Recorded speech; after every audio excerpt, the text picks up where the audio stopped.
The entire shuttle shook, the glow of re-entry reaching to her window. Gina shut her eyes tightly, wishing to reach the ground with her lunch still inside her. Soon the shaking subsided, reduced to a faint vibration, strengthening her resolve enough to open her eyes. Clouds were still below the shuttle, but the glow of fire had faded away, leaving the rich blue sky to fill the window. Gina could see the ground beneath the clouds, the wind-swept landscape of Russia visible through the gaps. She could not see Moscow yet, though they were due to land in 20 minutes, and forecast indicated rain. It had taken 6 days to make the flight from Mars. Her small cabin had served her well as a place to work, but now she had to gather up her notes and possessions. The pilot announced a 10-minute warning before she was done, but the last items were packed when the pilot informed the passengers that they were about to land. The fasten seatbelts alert flooding the screens of the ship. Gina secured herself for the final descent and landing, lasting just 2 minutes and banishing the vibration entirely. Gina wanted off as soon as possible, gathering her bags and making for the exit. There was still plenty of passengers packing things, but some had beaten her to the exit.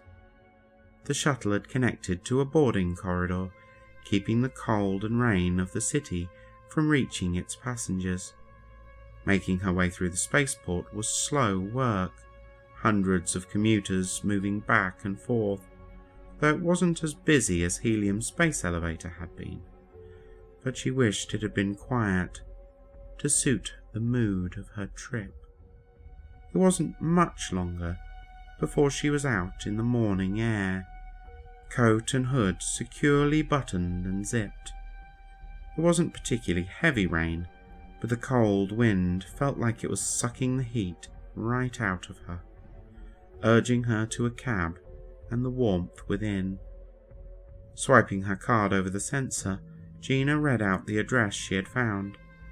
It was outside the city, but not too far from its suburbs. The cab dutifully began its journey. The gravity of the Earth was such that the cab remained on the ground, not like the propeller-driven cabs on Mars. The gravity wasn't too bad for Gina, though.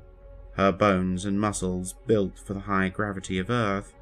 It felt heavy, though, more than twice that of Mars. So, as the cab made its way out to the city, Gina began stretching, following a series of recommended exercises. The cabs on Mars were much smaller, but with so many panhumans on Earth, it was quite spacious. The journey took more than an hour before the cab came to a stop outside a small cottage. High hedges obscuring everything but the grey tile roof. The rain had followed her out here, so she secured her coat once more and stepped out into the bracing wind, the droplets shooting across the land in a near horizontal trajectory. Grabbing her bags, she headed to the gate and through the long-forgotten garden, weeds poking through every gap in the path and long grass wafting back and forth in the wind. The front door was no less neglected, its deep green paint now faded and peeling, though the stainless steel knocker was pristine. Gina had barely begun to knock when the door opened a crack, revealing the weathered form of a woman, not old, but clearly burdened. Woolen clothing and unkempt hair reminded her of the state she was in when Miss Lily had come to visit her. "Dr. Prons?" The question caused her to scrunch her face into a look of displeasure. "Nobody calls me doctor anymore." Eyeing Gina for a moment, she continued, "What do you want?" From her pocket, Gina produced a photo.